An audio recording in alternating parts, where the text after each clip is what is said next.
My family didn't invite me to Christmas because it's no place for losers. My brother Lucas? I calmly agreed and stopped funding his children and his wife, Amanda. Now he's going crazy. I was actually looking forward to Christmas this year. For once, I wasn't scrambling at the last minute to get everything together. By the first week of December, I bought presents for everyone: my parents, my brother Lucas, his wife Amanda, and their kids. I even bought extras just in case anyone brought unexpected guests. I don't know, I just felt like this year was going to be special. So I was completely blindsided when, as I stood on my parents' front porch with bags of wrapped presents in each hand, my mom opened the door and said, "We don't want you here this year." At first, I thought it was some kind of weird joke. I started to laugh a little, but then Lucas's voice cut in from behind her. "This is no place for losers," he said. "You're really starting to wear on all of us." I just stood there staring at her. My dad was in the background, not saying a word, just looking awkwardly everywhere but at me. My mom looked uncomfortable, but didn't back away. And Lucas looked downright smug. I felt this onslaught of emotions: confusion, anger, embarrassment. But somehow I stayed calm. I just nodded, said, "Fine if that's how you feel," and walked back to my car. But as I sat there in the driveway, staring at the bags of presents in the passenger's seat, something inside me changed. No place for losers. Tired of me? Where was this coming from? I had a pretty good idea Lucas was behind it, but I couldn't figure out why. I'd been nothing but generous to him and his family over the years. I'd helped pay for his kids' school supplies, covered their summer camp fees, and even pitched in on his mortgage when things got tight. And now, out of the blue, I'm not welcome at Christmas? I decided I wasn't going to leave just yet. I was going back to the door to get some answers. I left the presents in the car and went back to the door. My parents were still standing there, whispering to each other as if they hadn't expected me back. Lucas was lounging on the couch, scrolling through his phone, acting as if nothing had just happened. I didn't bother to knock. "What's going on?" I asked, stepping inside. "Why am I not welcome at Christmas? What did I do?" Lucas grinned without even looking up from his phone. "You really don't get it, do you? You've been slacking off lately. The kids have barely gotten anything from you this year." I stared at him, stunned. "What are you talking about? I've spent hundreds on presents for your kids. They have more presents in the car than anyone else." Lucas finally looked at me. "Last year you did more. This year, it's like you don't care. It's embarrassing for us, honestly." I turned to my parents, expecting them to say something, maybe defend me or tell Lucas he was out of line. Instead, my mom gave me this awkward smile and said, "But you just bought a new car. You found money for it." For a second, I didn't even know how to respond. "The car is on credit," I said, keeping my voice steady. "And even if it wasn't, how does buying a car suddenly make me responsible for Lucas's kids? They're not my responsibility." "You're the one who makes the most money," Lucas said, leaning back on the couch as if this was all perfectly reasonable. "We're a family. Families help each other. You've always done that." I looked at Amanda, his wife, who was sitting quietly in the corner. She hadn't said a word, but her face was flushed, and she was staring down at her hands. She looked as if she wanted to disappear. "Is that your reasoning?" I asked. "Because I've been generous in the past. I'm now obligated to do so forever? And if I don't, I'm a loser?" Lucas shrugged. "If the shoe fits." That was it for me. I took a step back and shook my head. "You know what? You're right. I don't belong here." I looked at my parents. "Enjoy your Christmas." Then I turned to Lucas and said, "And good luck with those presents, because this loser is done financing your life." I walked out without waiting for an answer. I drove home in silence, gripping the wheel harder than I needed to. I couldn't wrap my head around it. Was I really the bad guy here? I'd gone above and beyond for my family for years, always stepping up when things got tough for Lucas, making sure his kids never felt the pinch of his financial struggles. And now, not only was I not welcome at Christmas, but I was a loser for not doing enough. When I got home, I sat in the driveway for a while, staring at nothing. The bags of presents were still in the car, and the sight of them made me sick to my stomach. I'd spent weeks picking out just the right things, thinking about what the kids would love, what my parents would appreciate, and for what? To be told I didn't belong. The more I thought about it, the clearer it became. This wasn't just about Christmas or presents. This had been building for years, and I'd been too blind or maybe too willing to see it. The truth was I'd always been the one Lucas leaned on. Looking back now, I realized that I'd created this dynamic. I made it too easy for Lucas to rely on me. And somewhere along the way, it stopped being gratitude and turned into entitlement. And tonight, being shut out of my own family's Christmas because I didn't do enough, that was the breaking point. The next morning, I woke up with a clearer head and made a decision. I was done. No more bailing Lucas out. No more endless gifts to make up for his lack of effort. If he wanted his kids to have the things I'd provided, he could figure it out for himself. It wasn't an easy decision. Cutting off my brother didn't just mean cutting off financial support. It meant risking my relationship with him, with his children, and maybe even with my parents. But I couldn't go on being treated like an ATM instead of a brother and a son. I didn't reach out to anyone, and they didn't reach out to me. I thought maybe they got the message, but I should have known Lucas wouldn't let it go that easily. The silence stretched through New Year's Eve. No phone calls, no texts. Nothing. For the first time in years, I spent the holidays completely alone. I won't lie. Part of me thought about calling, but every time I picked up the phone, I remembered Lucas's smirk, his words. No place for losers. I'd been the one holding things together for years, and they had the audacity to treat me like I was disposable. No. If they wanted distance, I'd give it to them. By mid-January, I began to feel the change.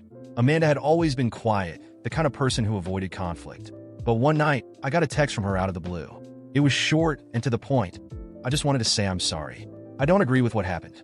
Lucas won't hear it from me, but I thought you should know. I sat staring at my phone for a long time, not sure how to respond. On the one hand, it felt good to know that someone in the family saw things for what they were. On the other hand, Amanda had been silent that night, and her apology now felt like too little, too late. I finally replied, I appreciate it, Amanda, but this isn't something I can just move on from now. She didn't push the conversation further, and that was fine with me. Then, in early February, Lucas showed up at my house unannounced. I was in the middle of a work meeting when I heard the knock on the door. I wasn't expecting anyone, so I ignored it at first, but the knocking didn't stop. When I finally opened the door, there he was, Lucas, looking more disheveled and frustrated than I'd ever seen him. We need to talk, he said, stepping inside before I could stop him. I crossed my arms. What's this about? He got right to the point. You need to stop acting like this and start helping out again. I laughed, not because it was funny, but because I couldn't believe he meant it. Helping out? You mean paying for your life? I told you, I'm done with that. He glared at me. You're the one with the money. Do you know how hard it's been for us since you decided to act like this? The kids barely have what they need. Amanda's trying to keep it together, but we can't do it without your help. I couldn't believe what I was hearing. Are you listening to yourself right now? You're a grown man. Lucas, you have a wife and children. If you need more money, go out and earn it. It's not my job to solve your problems. You've always helped before. He shot back. Why are you being so selfish now? Selfish. I repeated. You want to talk about being selfish? Let's talk about how you lied to our parents about me, turned them against me, and then banned me from Christmas because I didn't spend enough on your kids. And now you're here asking for more. You've got some nerve, Lucas. He started to say something else, but I held up a hand to stop him. We're done here. I'm not giving you another dime, and I don't want to hear from you again until you figure out how to act like an adult. He stood there for a moment, glaring at me, before finally storming out. After Lucas stormed out, I thought that would be the end of it. For a while, he'd maybe complain to my parents, but eventually, he'd figure out I wasn't going to back down. I was wrong. 2 days later, I got a call from a number I didn't recognize. Normally, I wouldn't have answered, but something told me to pick up. Hello? Is this Michael? A man's voice asked. Yeah, who's this? This is Mark Dawson. I'm a lawyer. I represent a client who has recently expressed concern about certain financial matters involving your family. Do you have a moment to discuss them? I froze. A lawyer? What financial matters? I can't go into detail over the phone, he said, his tone overly polite. But it involves financial contributions you've made to your brother Lucas and his family. Specifically, your use of those contributions. Would you be willing to come to my office for a discussion? I didn't know what to say. My mind was racing with possibilities. Had Lucas taken out a loan in my name? Was he using my information for something shady? Or was this a desperate attempt to guilt me into giving him money again? Who's your client? I finally asked. There was a brief pause. I'm afraid I can't disclose that right now, but I assure you this is not a lawsuit against you. It's more of an investigation. Against my better judgment, I agreed to a meeting. Curiosity got the better of me, and I couldn't shake the feeling that there was more to this than just Lucas being Lucas. When I walked into Mark Dawson's office the next day, I wasn't sure what to expect. But as soon as I sat down, he dropped a bombshell. The client I'm representing is Amanda, he said, pushing a folder across the desk toward me. I blinked, completely taken by surprise. Amanda? Why would she need a lawyer? Mark folded his hands and watched me closely. She believes Lucas has been using the money you've given him over the years inappropriately. She has reason to believe he's been hiding money from her and from you. My stomach turned. Hiding money? What do you mean? He opened the folder, revealing copies of bank statements, receipts, and what looked like screenshots of text messages. She suspects Lucas has been taking your financial contributions and funneling them into a separate account. Based on what she found, he may have been using the money for gambling and other personal expenses instead of supporting his family. I stared at the documents in disbelief. You're saying all those times I helped him with bills, with his kids' school stuff, that money never went to them? Mark nodded solemnly. It seems that way. Amanda discovered this recently and came to me because she didn't know what to do. She didn't want to involve you at first, but given the circumstances, she thought you should know. I couldn't believe what I was hearing. Lucas had been playing me all along, taking money I thought was going to help his family and blowing it on who knows what. I didn't know whether to feel angry, betrayed, or just plain stupid for not seeing it sooner. Does Amanda have proof? I asked, my voice tense. Mark nodded and pushed the folder closer to me. Take a look for yourself. I leafed through the documents. There were transfers from my account to Lucas's, matching the times I'd helped him. Emergencies. Then there were withdrawals from his account. Large sums going to a separate account in his name. I saw transactions from that account to online gambling sites, expensive restaurants, and even a few hotel stays. Unbelievable, I muttered, shaking my head. And Amanda knew about this? She only recently discovered the second account, Mark explained. She had suspicions for a while, but she didn't have access to his banking information until she stumbled across some bank statements he'd left out. That's when she contacted me. I sat back, trying to take it all in. Does she want me to do anything? When I left Mark Dawson's office, the weight of Lucas's betrayal was overwhelming. Every piece of evidence presented by the lawyer felt like a stab in the back. He hadn't just abused my generosity. He had intentionally deceived me and Amanda, lying to both of us while squandering the money meant to support his family. I had spent years sacrificing for him, and this was how he repaid me, with lies and ingratitude. As I drove home, anger grew within me. Lucas had always been irresponsible, but this betrayal was beyond anything I could have imagined. The thought of his children, who I thought I was helping, suffering while he wasted money on gambling, luxury dining, and hotels made my blood boil. I decided he needed to face the consequences, not just for what he did to me, but for everything Amanda and the kids had endured because of him. That night, I sat at my kitchen table, the documents spread out before me. Every line was a weapon, every piece of evidence a bullet. If Lucas wanted a war, he'd found the right person to fight. But this wasn't going to be impulsive. It had to be meticulous, calculated, and definitive. First, I scanned and secured all the evidence, storing copies in multiple locations to ensure it couldn't be destroyed. Then I arranged to meet with Amanda. When we met the next day, she looked exhausted, but there was a determination in her eyes I hadn't seen before. Michael, I'm so sorry about all of this, she began, her voice trembling. I didn't know what Lucas was doing. I believe you, I replied, but we need to make a decision. Do you want to stay with him? She hesitated before shaking her head.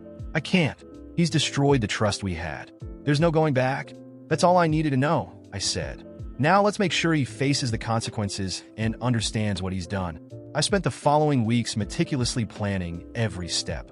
With Mark's help, we filed to freeze Lucas's accounts under suspicion of financial misuse. At the same time, Amanda initiated divorce proceedings. We gathered enough evidence to ensure she would get full custody of the children. But I knew Lucas wouldn't take this lying down. It didn't take long for him to show up at my door again, furious. He pounded on the door like a madman, shouting my name. When I opened it, he tried to push his way in, but I raised my hand to stop him. If you take one step inside, I'm calling the police, I said calmly. You're behind this, aren't you? He shouted. You're trying to ruin my life. I'm not trying to ruin anything, Lucas. You did that all on your own, I replied. I just exposed the truth. You think this is over? He yelled. I'll put an end to this, Michael. You'll regret this. Good luck with that, I said, slamming the door in his face. He stood outside yelling for a few more minutes before storming off. I knew that wasn't the end. A few days later, Lucas began a campaign to turn our parents against me. He went to them, crying, claiming I was destroying his life and that Amanda and I were conspiring to leave him with nothing.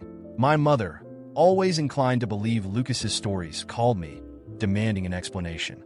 Michael, how could you do this to your brother? He's suffering so much. You want to know what's happening, Mom? Fine, I said. I'll show you. The next day, I went to their house with all the evidence. I laid it out piece by piece, bank statements, receipts, and proof of his lies. My father stayed silent, but the shame was evident in his eyes. My mother, however, tried to justify it. He was under a lot of pressure. Maybe he made mistakes, but he's your brother. He didn't make mistakes, Mom. He chose to deceive us. He chose to lie to you, to me, to Amanda.